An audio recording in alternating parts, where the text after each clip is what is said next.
Satya's kitchen స్వాగతం అండి. ఇప్పుడు మనం తమలపాకు రసం పెట్టుకుందాం. ఇదిగోండి తమలపాకులు 4 తమలపాకులు వేసాను.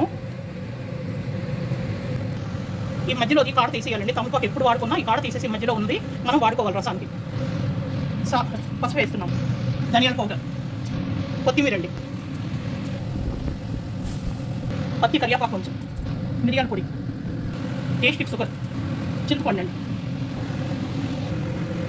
సాల్ట్ వేస్తున్నాం, ఆవాలు, మినపగుళ్ళు, జీరా, మెంతులు, ఎర్రమిరపకాయలు వేసుకోండి. కరివేపాకు బాగా ఎర్రగయ్యే వరకు వేసుకోవాలి. అది పోపు వేగిపోయింది, రసంలో వేయాలి.